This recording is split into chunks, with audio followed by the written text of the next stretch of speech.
We're live. Good evening, everyone. I'd like to call the July 13th, 2026 meeting of the University City Council to order. Madam Clerk, would you please call the roll? Councilmember Dancy, Here. Councilmember Teeman, Here. Councilmember McMahon, Here. Councilmember Brenner, Here. Councilmember Fuller, Here. Councilmember Smotherson, Here. Mayor Crowe. Here. Before you, you have the agenda. Are there any changes or requests for amendments to the agenda? Hearing none, is there a motion to approve? Motion made by Councilmember Teeman, seconded by Councilmember McMahon. Is there discussion? Hearing none, all those in favor, please signify by saying aye. Opposed? The ayes have it. We have a proclamation that we have already signed, I believe, for the University City Summer Band's 30th anniversary. We congratulate them, and we will present that proclamation to them at a later date. You have before you the June 8th, 2026 regular meeting minutes. Is there a motion to approve? Motion made by Councilmember Fuller, seconded by Councilmember McMahon. Is there discussion? Hearing none. All those in favor, please signify by saying aye. Opposed? The ayes have it. We have several Excuse me. appointments to be made. I nominate Matt Bellows to the Economic Development Retail Sales Tax Board. I'm sorry. I'm sorry, I have to abstain from that agenda. Thank you. Thanks, sorry. Councilmember Renner abstained from the approval of the minutes. I nominate Matt Bellows to the Economic Development Retail Sales Tax Board. Is there a second? Seconded by Councilmember McMahon. Is there discussion? Hearing none, all those in favor, please signify by saying aye. Aye. Opposed? The ayes have it. I nominate Rich Sorkin for reappointment to the Land Clearance Redevelopment Authority. Is there a second? Seconded by Councilmember Fuller. Is there discussion? Hearing none, all those in favor, please signify by saying aye. Opposed? The ayes have it. I nominate Mike Geiger for reappointment to the Land Clearance Redevelopment Authority. Is there a second? Seconded by Councilmember McMahon. Is there discussion? Hearing none, all those in favor, please signify by saying aye. Councilmember Teeman. Honorable Mayor, I nominate for reappointment Phil Easton to the Stormwater Commission. Is there a second? Seconded by Councilmember Fuller. Is there discussion? Hearing none, all those in favor, please signify by saying aye. Opposed? The ayes have it. We have no swearings in this evening. This is our first section of citizen participation. For those of you who have just walked in, there are sign-up sheets over by the door. If you'd like to speak, please fill out a form either for an agenda item or non-agenda items. This first section is limited to 15 minutes. When you come to the microphone, please push the button down, turn the microphone on, give your name and address, and limit your comments to 5 minutes. The first request to speak, we're glad to welcome back former Mayor Shelley Welch.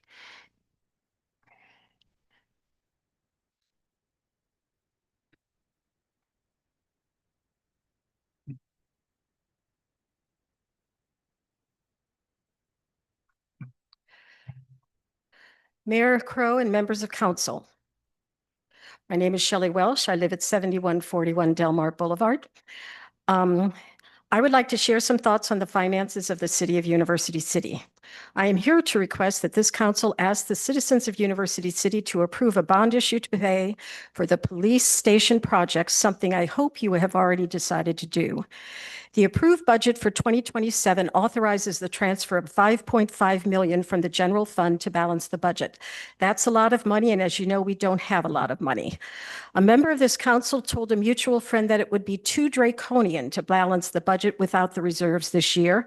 I asked that council member and all of you, what do you think is going to change in the next year and the years to come? $1.8 million from the general fund is being used to go towards paying off the certificates of participation, the COPs, for the police station project. I believe those COPs are scheduled to be paid off in 2052, so that's a charge you'll have to deal with next year and for decades to come. More than $1 million from the Park and Stormwater Tax Fund has been used to create this budget. More than $600,000 for the police station, $400,000 for fleet management, and a bit more than $100,000 for the Third Ward Fund. That is more than $1 million. The residents of this city voted for that tax, believing that the funds would go for parks and stormwater management. Personally, I question the legality of these transfers As I read the state statute, it says all revenue received by a municipality or county shall be deposited in a special trust fund and shall be used to provide funding for stormwater control or for local parks. Perhaps these are to be loans to the general fund, as has happened in the past. I did not see that in the transmittal letter, but even if it did, where will you find the funds to repay these monies? Other special tax funds are being pillaged too. Capital improvements, no new projects are planned for the upcoming fiscal year. We have 81 miles of streets. Many of those miles are desperately in need of work. When and where do you think you will find the funds to fix the streets before they all become gravel? Certainly that won't happen by next year. This council approved a capital improvement plan just last year, a 5-year plan. In that plan, it's noted that you would spend about $4 million this fiscal year on capital improvements, and yet you are funding no capital improvements according to this budget. Will you keep taking money from all these various funds to help pay off these cops going forward and to keep our fleet running? And when those funds run dry, what's the plan? You are giving raises to staff. Remember, each and every bump up costs for years to come, not just for salaries and cost of living increases, but for the pension system. Those costs will continue to accrue year in and year out. Can we afford the raises that have been approved now and in the long term? Mayor and members of council, I believe we're in trouble. The last comprehensive annual financial report that was released, the 2024 CAFR, had a fund balance on June 30th, 2024 of almost $22 million. The estimated fund balance on July 1st, 2024, the next day, the start of fiscal year 2025, was just under $15 million. Somehow, in one day, our fund balance declined by about $7 million. The 2026 budget projected the ending fund balance would be about $11 million. We will see when the audit is completed if that's the case. In the 2027 budget, you are projecting a fund balance of just under $7 million. So to be clear, the audited fund balance of June 30th, 2024 was almost $22 million. The projected fund balance for the fiscal year 2027 budget is about $7 million. So in 3 years, the fund balance has declined by more than $14 million. I would respectfully ask that you put a bond issue before the voters. Ask them to approve a tax hike to pay for the police annex project. It may pass. If you are honest with how we got here, you city residents may appreciate your candor and may appreciate your making tough decisions before the situation becomes even more dire. Please bite the bullet. I will support you. Many of my friends would not. Finally, the member of council I referenced earlier told our mutual friend that Ms. Sharp has done, quote, a great job of deal of work unraveling all the issues. With respect, Ms. Sharp, you were the assistant city manager when previous budgets were created. You should know the issues and not have to unravel them. But I know full well that an assistant city manager does not have the power. The assistant city manager may disagree fully with what his or her boss is doing and proposing. He or she can share concerns, but the decisions are the city managers. So I would ask you, Ms. Sharp, I would say to you, you have inherited a mess. You have the opportunity now to show real leadership in this position, to present this council with an honest assessment of the fiscal situation of the city and tell them what you believe they need to do to get out of this mess, no matter how difficult that might be. You must know that the city of University City cannot continue doing business as it has in the past few years. Please advise the council to do what needs doing to protect our city's financial future. Thank you. I would like to ask that these comments be made part of the record. Thank you very much. Our next request to speak is Tom Sullivan.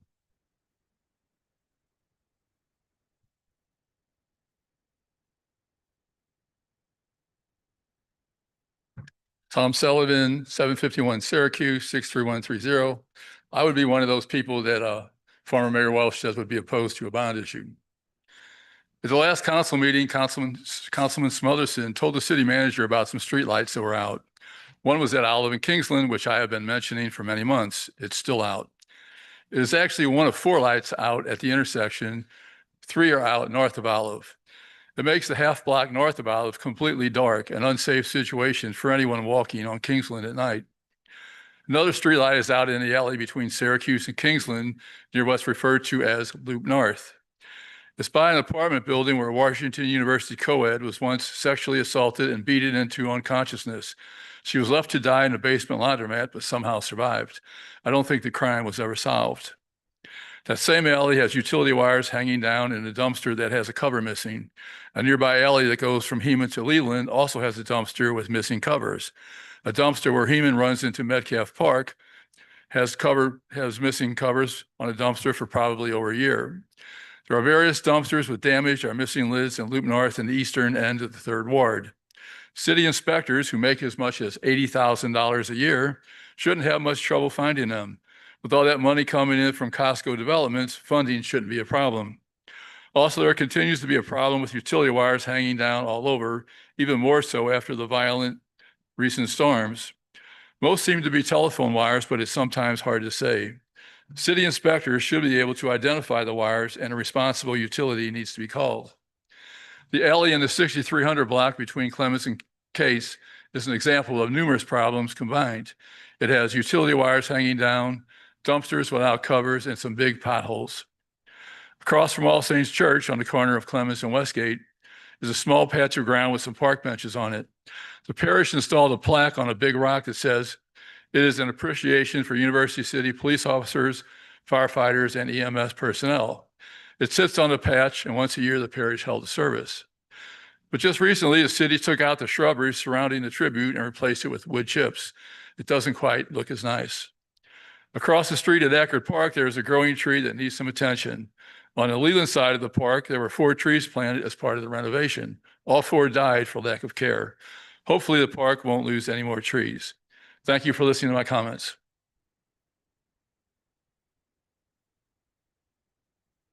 Thank you very much. Our next request to speak is Susan Coinier Collier.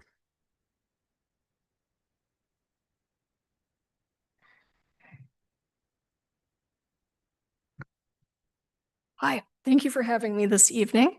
My name is Susan Coinier Collier. I'm at 7235 Shaftesbury Avenue.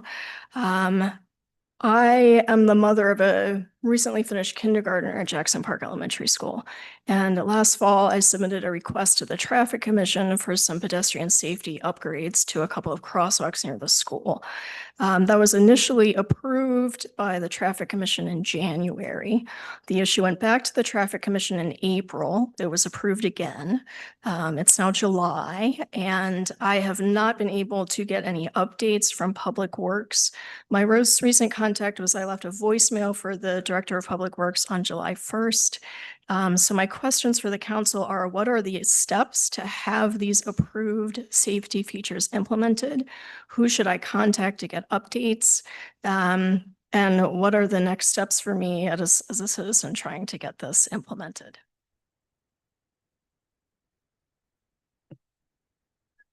Thank you very much. I'm sure the city manager will have someone from city staff contact you. Our next request to speak is John Williams.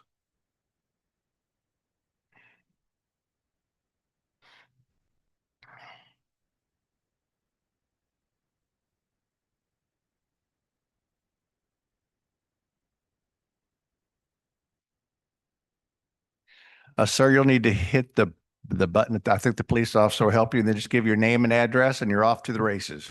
Okay. My name is John Williams. I'm a retired attorney. I lived in University City for 10 or a little more, very delightful years. We lived, unfortunately, too close to River to Pear.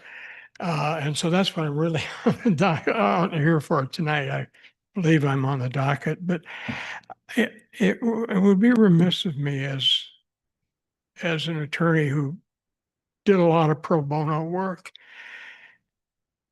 Your signage for ADA is just short of terrible. I couldn't get information over the telephone.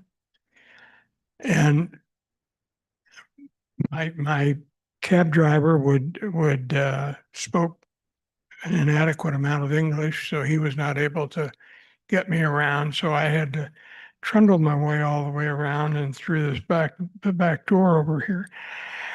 My question is this: is the responsibility for that? I know in the first instance it lies with the city, But I'm wondering if there isn't some secondary liability that lies with your contractor out here.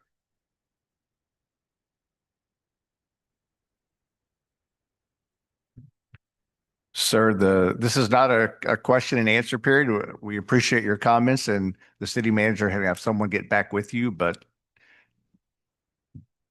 Well, I have my standard civic response. We'll see. Okay, I'm ahead of my appearance on the docket for the other matter, and I don't think I even have to appear before you on the other matter. But I just wanted to drop in to try to find out what was going on. Thank you all very much for your time. I appreciate it. Have a good evening. thank you, sir.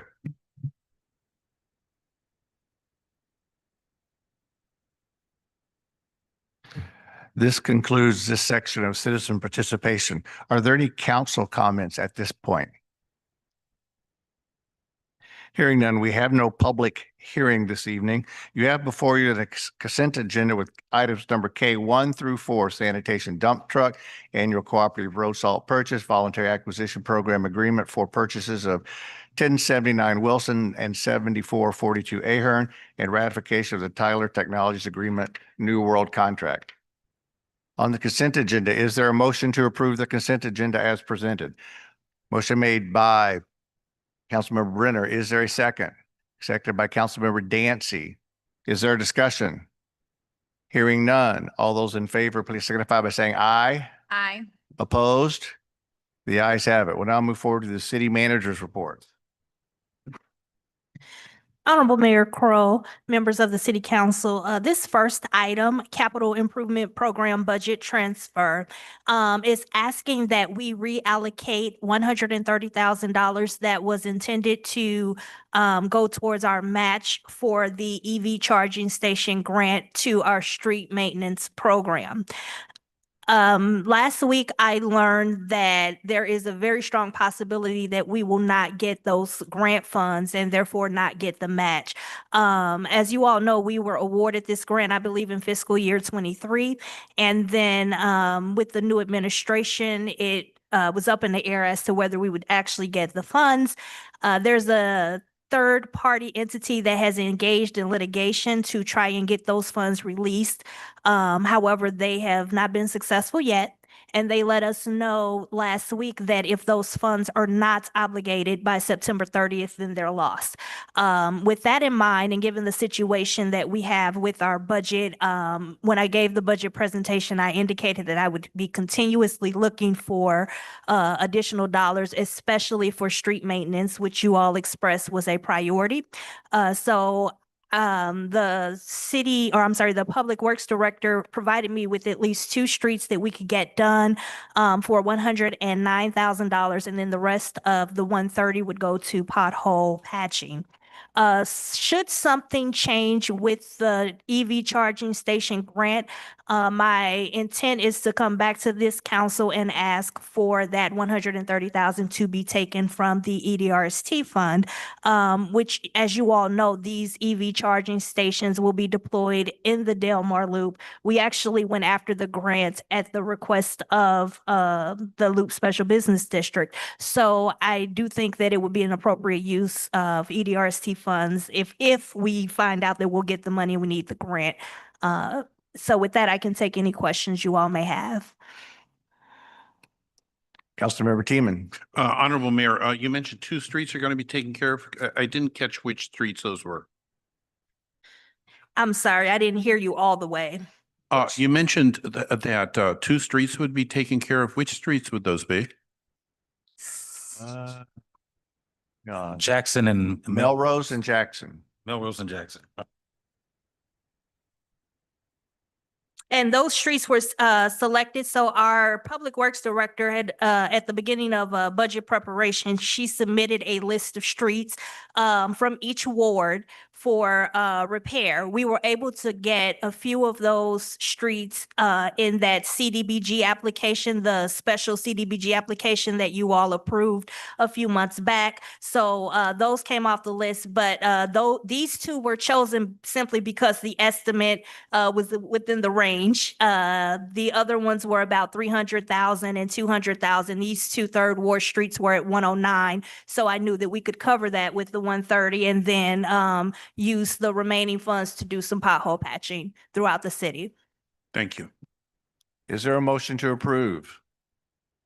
Motion made by Councilmember Brenner. Is there a second? Seconded by Councilmember Fuller. Is there additional questions or concerns? Hearing none. All those in favor, please signify by saying aye. Opposed? The ayes have it. Ms. Sharp. Okay, this next item is a request from Agudas Israel of St. Louis to have an extension to their conditional use permit, which was granted initially in 2024.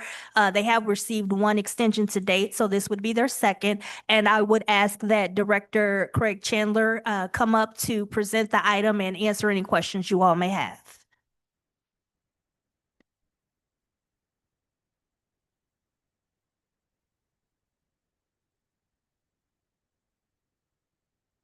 Good evening, Council.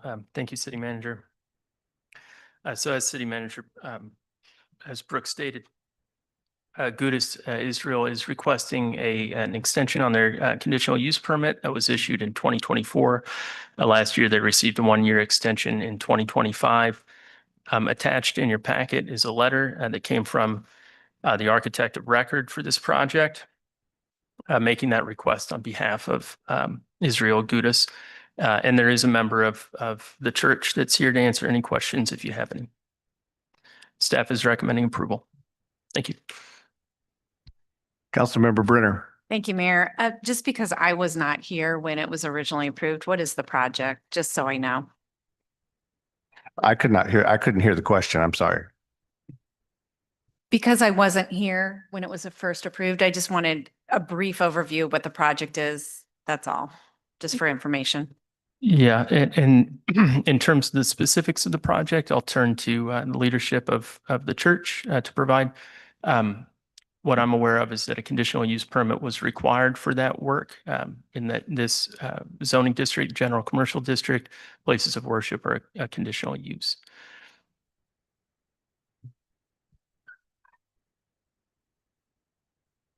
Good evening, Brian Glazer. I'm the president of Agudas Israel of St. Louis. My address is 8142 Lane Avenue. Councilwoman, is it Brenner? I'm sorry. Okay. Sorry, my eyes are getting old. We are at the southwest corner of Old Bonham and Delmar, and we are seeking to expand our synagogue and build that. And this conditional use permit was part of the process to move that forward. And we are still in the internal processes of fundraising and planning and trying to internally get that done so that we can move forward with the project. Any other questions? Councilmember Fuller. Oh, thank you, Honorable Mayor. Rabbi, is there a projected groundbreaking set forth? I do not have a projected groundbreaking as of today. All right, and I'm going to maybe talk to Director Chandler here, but in past projects, how many extensions do we usually provide? I know in other projects, we said this will be the last extension after 2. Is that possible going forward, or is that based on when they will get their funds? That's my only question. Yeah, there is not a code standard per se that limits the number of extensions that can be requested. I'm aware of one conditional use permit that was issued actually in 2018 that's been extended a number of times and is still active. But outside of that, I don't have any similar reference. Thank you. Yeah, I think my only comment would be I just want to make sure we're consistent with everybody on this, so that when we give the extension that we're consistent, so we don't hold everybody to different standards. So it's amazing that we've had one since 2018 now. Honorable Mayor Crowe, members of the City Council. Since I've been here the last 5 years, there is at least one that we've extended 4 times. So there is no number, there is no limit in the code. There is one we extended 4 times. With that 4th extension, you all said that would be the last one. So when this came up, I feel that we would have to give them at least 4. I'm not advocating for you to continuously ask for those, obviously, but we've done, for at least one entity, we've done 4 extensions. Councilmember Smotherson. Thank you, Mayor Crowe. Just to be clear, and I'm just looking and reading the letter here, and it says that the delay is in reference to design, but you're stating that, is it more about fundraising? Is that what's happening, or is it about design? I'm just trying to determine which one it is. Yeah, here, it's a great question. It's basically on trying to fundraise because costs have gone up so much with everything that's going on in the world. So we're not going to be able to raise as much as we need to, so we're trying to downsize, I think, a little. So design and fundraising is a more accurate. That's correct. Councilmember Teeman. Honorable Mayor, just to, I just want to say that, presuming this gets done with a certain amount of alacrity, I don't think there's anything particularly outrageous about this ask. We've extended at least, and I'm a relative new guy. I remember several times extending CUPs, one time 4 times for a church. So I don't think that there's anything inordinate in this ask. If there are no other questions, is there a motion to approve? Motion made by Councilmember Fuller, seconded by Councilmember Teeman. Is there discussion? Hearing none. All those in favor, please signify by saying aye. Opposed? The ayes have it. We'll now move on to unfinished business. We have before us Bill number 9583. Madam Clerk, will you give us a second reading? Oh, hang on one second, Madam Clerk. I got a signal over here from the gentleman to my left. Yes, sir. Mayor, if I may address this one. Thank you, Mayor, members of council. So this is an amended bill, and in your packet, the Human Resources Director basically described the amendments being made to this bill since introduction at the last council meeting. And so if the council's inclined to accept these amendments in the bill, I would recommend that there be a motion made to amend Bill number 9583 by making the changes incorporated in amended Bill number 9583 in the City Council packet for this meeting and on file in the office of the City Clerk. Thank you very much. I believe we had this conversation part of the last meeting as well. Is there a motion to make the amendment? Motion made by Councilmember Brenner. Is there a second? Seconded by Councilmember Fuller. John, are we voting on the amendment first or as amended? It's all together. It's all together. Right. We vote on, you can do a voice vote on All- to Okay. amend the bill, Okay. then go on to the. Thank you very much. third if passed. Thank you. So we have a motion on the floor to amend Bill number 9583. Is there discussion? Hearing none. All those in favor, please signify by saying aye. Opposed? The ayes have it. You now have before you amended Bill number 9583. Madam Clerk, may we have the second reading? Bill 9583 as amended, an ordinance fixing the compensation to be paid to city officials and employees as enumerated herein from and after July 13th, 2026, and repealing ordinance number 7384. We have the third reading. Bill 9583 as amended, an ordinance fixing the compensation to be paid to city officials and employees as enumerated herein from and after July 13th, 2026, and repealing ordinance number 7384. Is there a motion to approve? Motion made by Councilmember McMahon. Is there a second? Seconded by Councilmember Fuller. Is there discussion on Bill number 9583 as amended? Hearing none, Madam Clerk, would you please call the roll? Councilmember Teeman, Aye. Councilmember McMahon, Aye. Councilmember Brenner, Aye. Councilmember Fuller, Aye. Councilmember Smotherson, Aye. Councilmember Dancy, Aye. Mayor Crowe. Aye. The bill is passed. We'll now move from unfinished business into new business. We have Bill number 9584. Who would like to introduce? Councilmember McMahon. Madam Clerk, may I have the first reading of Bill number 9584? Bill 9584, an ordinance amending Schedule 3, Table 3E of the Traffic Code of the University City Municipal Code relating to parking restrictions, parking prohibited on certain streets at all times by adding therein the east side of Trinity Avenue from the alley at 524 Trinity Avenue to the driveway at 510 Trinity Avenue. Thank you very much. We have Bill number 9585. Who would like to introduce? Councilmember Smotherson. Madam Clerk, may we have the first reading? Bill 9585, an ordinance amending Schedule 7 of the Traffic Code of the University City Municipal Code relating to stop intersections by adding therein the intersection of Central Drive and Stanford Avenue. Thank you very much. We'll now move forward to council reports and business. Are there any members of council who have a report during this section of the agenda? Hearing none, Madam Clerk, do we have any further requests to speak? There are none. Thank you. Are there any council? Just so the protocol is that we're welcome to take you, but just for future reference, the protocol is to have it in the basket ahead of time.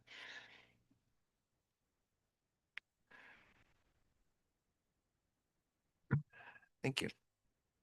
Please give your name and address. Yes, my name is Joel Pugh, and I'm not a University City resident, but my address is 3341 Marshall Ave. I live in Overland.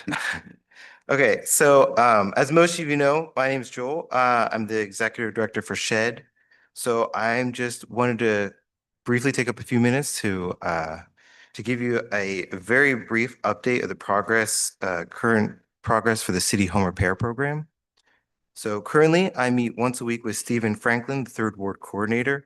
When we meet, we work through various scenarios and present any concerns with the process. So we're just looking at the process as we are working through it. To date, I've submitted timeline considerations. We've worked through some workflows. We've delineated responsibilities, and we have submitted what we believe will be SHED's responsibility towards the new program and a potential partnership. But I just want to say that, and we look forward to continue partnering with the city and potentially partnering with this program. So that's all I got. Thank you very much. Are there any council comments this evening? Hearing no council comments, I would welcome a motion to go into closed session according to Missouri Revised Statute 610.021, legal actions, causes of action, or litigation involving a public governmental body and any confidential or privileged communications between a public governmental body or its representatives or attorneys and individually identifiable personnel records, performance ratings, or records pertaining to employees. Is there such a motion? Motion made by Councilmember Teeman, seconded by Councilmember McMahon. Is there discussion? Hearing none, Madam Clerk, would you please call the roll? Councilmember McMahon. Aye. Councilmember Brenner. Aye. Councilmember Fuller. Aye. Councilmember Smotherson. Aye. Councilmember Dancy. Aye. Councilmember Teeman. Aye. Mayor Crowe. Aye. Thank you very much for joining us this evening.